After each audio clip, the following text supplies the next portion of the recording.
Okay बच्चों, good afternoon. मैं अजय कुमार सिंह आपको रिफ्लेक्शन ऑफ लाइट के बारे में आज हम लोग पढ़ेंगे। ठीक है, तो रिफ्लेक्शन ऑफ लाइट एक बोर्ड पॉइंट ऑफ व्यू से बहुत ही इंपॉर्टेंट टॉपिक होता है, इसीलिए इसमें कॉन्सेप्ट बहुत अच्छे अच्छे आते हैं, इस पर बेस्ड न्यूमेरिकल बहुत अच्छे अच्छे बनते हैं। तो चलिए हम लोग समय ना बर्बाद करते हुए रिफ्लेक्शन ऑफ लाइट के बारे में पढ़ते हैं। तो रिफ्लेक्शन प्रोसेस को समझने से पहले हम लाइट की कुछ डिफिनेशन देख लेते हैं। जैसा कि बोर्ड पर आप देख रहे हैं, light is the form of energy which produce sensation of site. यानी लाइट हमारा एक एनर्जी का सोर्स होता है और ये फॉर्म ऑफ एनर्जी होती है जिसका काम होता है किसी चीज़ को देखने में।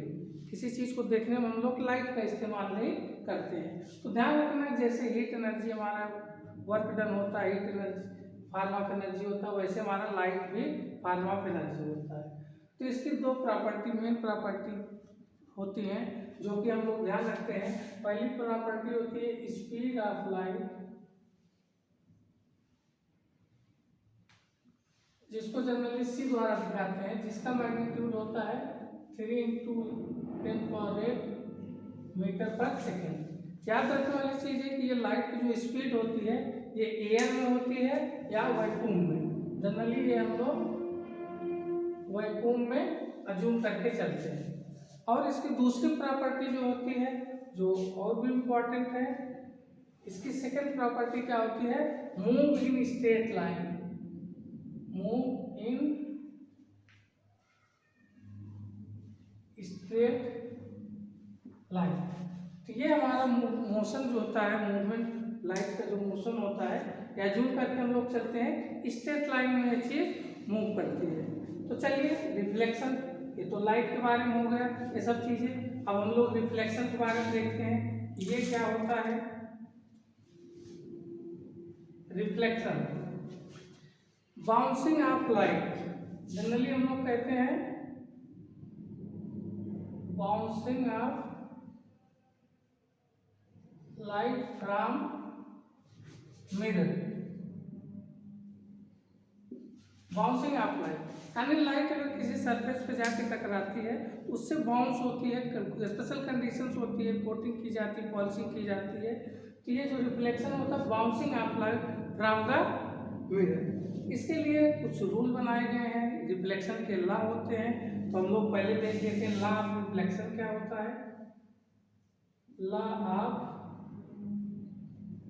रिफ्लेक्शन, लॉ ऑफ रिफ्लेक्शन बहुत ही इंपॉर्टेंट क्वेश्चन होता है, जिसके दो लॉ होते हैं। जनरली पहला लॉ क्या कहता है, एग्जाम्पल प्रूफ लोग समझते हैं।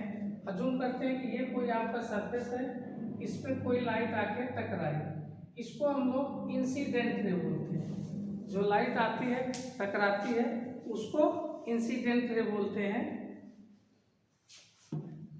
इस फिगर को थोड़ा सा इधर बना लेते हैं जिससे चीज़ें ज़्यादा क्लियर होंगी।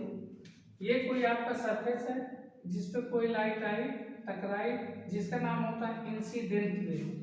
और ये होता है पॉइंट ऑफ इंसिडेंस, जिस पॉइंट पे आके टकरा रहा है लाइट सरफेस पे, उसको पॉइंट ऑफ इंसिडेंस बोलते हैं। फिर इस पे हम लोग नॉर्मल ड्रा करते हैं और ये आपकी रिफ्लेक्टेड रे हो जाती है, रिफ्लेक्टेड रे। आर द्वारा हम लोग यहाँ देख सकते हैं इसको, रिफ्लेक्टेड रे को, इंसिडेंट रे को IR द्वारा दिखा रहे हैं। तो अब यहाँ पर दो लॉ बनाए गए हैं कि किसी भी सरफेस से अगर रिफ्लेक्शन होगा तो जो दो लॉ होते हैं दोनों को फॉलो करना होगा, तभी रिफ्लेक्शन प्रोसेस कंप्लीट माना जाएगा।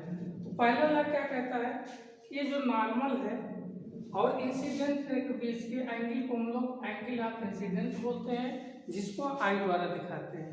और इस नॉर्मल और इस रिफ्लेक्टेड रे के बीच का जो एंगल होता है, इसको एंगल ऑफ रिफ्लेक्शन बोलते हैं।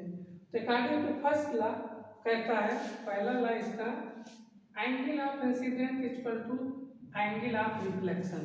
बहुत इंपॉर्टेंट लॉ होता है ये कि किसी भी सरफेस पे जितना एंगल ऑफ इंसिडेंट होगा उतना ही एंगल ऑफ रिफ्लेक्शन भी होगा। सेकेंड पॉइंट क्या कहता है, सेकेंड लॉ क्या कहता है कि जो इंसिडेंट रे है, यानी incident ray, reflected ray and normal all lie in same plane,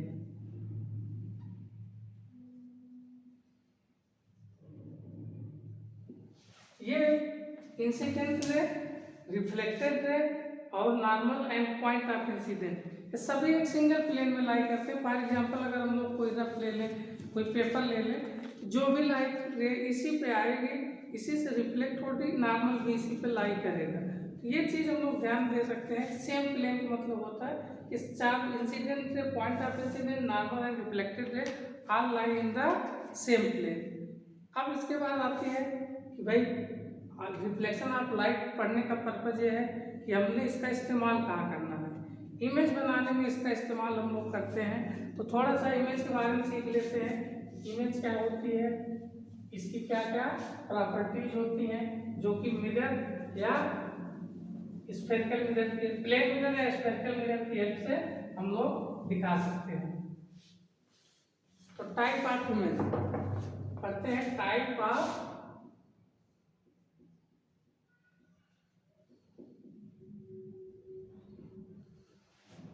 generally जो टाइप्स ऑफ इमेज होती है, दो टाइप की होती है, रियल इमेज और दूसरा ही सेकेंड इज वर्चुअल इमेज। तो टाइप ऑफ इमेज होती है, रियल इमेज होती है और वर्चुअल इमेज होती है। तो रियल इमेज को हम लोग जनरली स्क्रीन पे देख सकते हैं, इसको इमेज बनती है स्क्रीन पे बकायदा, उसको आप वेट कर सकते हैं, देख सकते हैं। लेकिन वर्चुअल रियल इमेज में कंडीशन में होता है कि जब दो रे आके आपस में एक्चुअली मीट करती हैं। अगर वो एक्चुअली मीट करेंगी तो वहाँ पर रियल इमेज बनेगी। अगर वो वर्चुअली यानी हम उसको आगे पीछे बढ़ा के अगर उसको मिला रहे हैं तो उस केस में वर्चुअल इमेज बनती है। और एक चीज यहाँ जानने वाला है कि जो रियल इमेज है ये इन्वर्टेड होती है और जो वर्चुअल इमेज है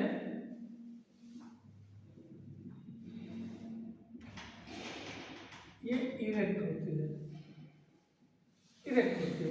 तो ये अभी हम लोग आगे जैसे जैसे पढ़ेंगे, प्लेन मिरर के बारे में पढ़ेंगे, स्फेरिकल मिरर के बारे में पढ़ेंगे, तो उस केस में जो है इन्वर्टेड इरेक्ट क्या होता है, कैसे इमेज बनती है, इसके बारे में फिर हम लोग आगे बात करेंगे। इससे पहले अब हम लोग अगर टाइप्स ऑफ मिरर की बात कर लें, भाई मिरर कितने टाइप्स के होते हैं, जो कि आप लोग छोटी क्लास में पढ़े होंगे। टाइप्स ऑफ मिरर ये जनरली दो टाइप का होता है, प्लेन मिरर, स्फेरिकल मिरर।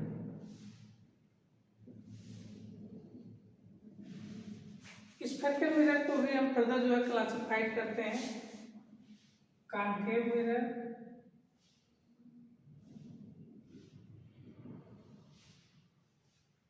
और कॉन्वेक्स मिरर।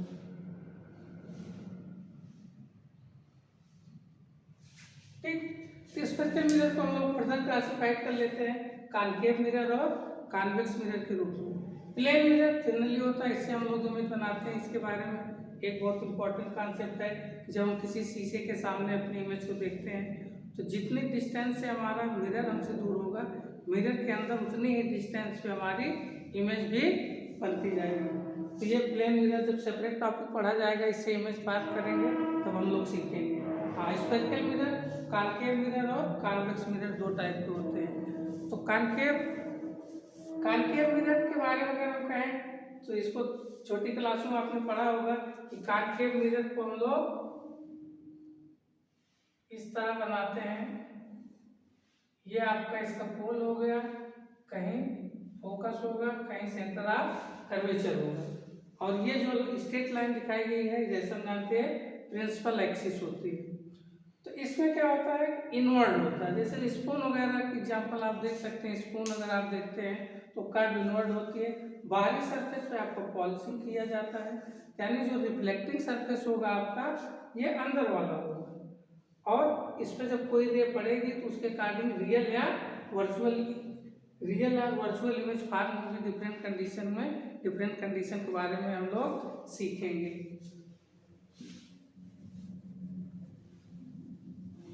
अब हम लोग पढ़ लेते हैं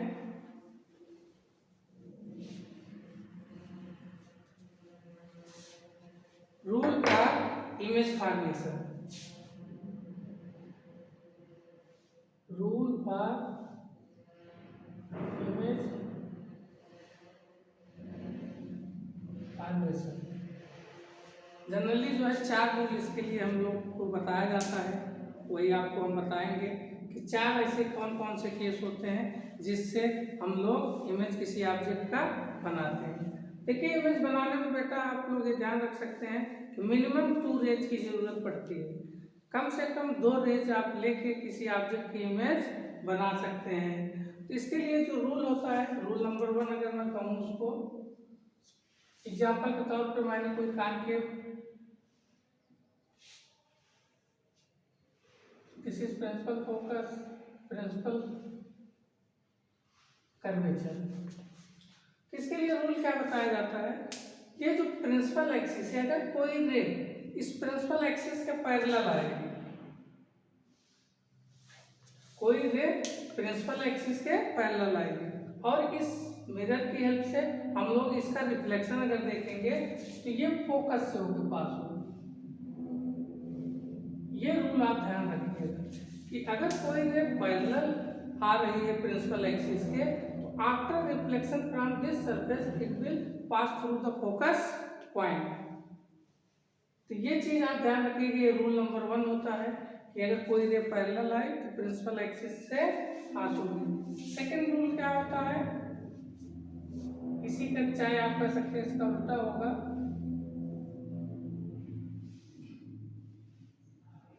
अगर कोई रे फोकस से होकर जाए तो आफ्टर रिफ्लेक्शन वो प्रिंसिपल एक्सिस के पैरेलल हो। ये आपका फोकस है और ये सेंटर ऑफ कर्वेचर। तो कोई लाइट अगर पैरेलल आ रही है, सॉरी फोकस से होकर गुजरेगी, तो after reflection from this surface it is parallel to the principal axis. Principal axis को पी ए मैंने लिख दिया। ये सेकेंड रूल हो गया। थर्ड रूल बहुत ही इंपॉर्टेंट है, इसका इस्तेमाल किया जाता है, सबसे ज्यादा इस्तेमाल इसका किया जाता है, जो फर्स्ट रूल आपका है। थर्ड रूल क्या कहता है कि अगर कोई रे सेंटर ऑफ कर्वेचर से ही पास हो तो उसी पाथ पे ये वापस लौट जाती है। अगर सी से पास होगी कोई रे तो उसी पाथ पे वापस रिट्रेस कर लेगा अपना पाथ, जिसको हम लोग थर्ड रूल के नाम से जानते हैं। इसका रीजन भी है कि भाई ये इस केस में परपेंडिकुलर पाथ होगा, तो परपेंडिकुलर वाला अगर केस में देखूं इंक्लाइंड प्लेन का, तो सॉरी अगर कोई रे नॉर्मल फॉल करे किसी भी सरफेस पे, इस केस में angle of incident equal to angle of reflection होगा ही इक्वल टू 0 होगा। नॉर्मल फॉलिंग में वही पाथ को ये रिट्रेस कर लेता है रिफ्लेक्शन के रूल के कारण। तो वही रूल यहाँ पर भी लगता है कि अगर सी से पास होगा तो इसी पाथ को रिट्रेस करता हुआ। चौथा रूल क्या कहता है, चौथा रूल ये कहता है कि अगर कोई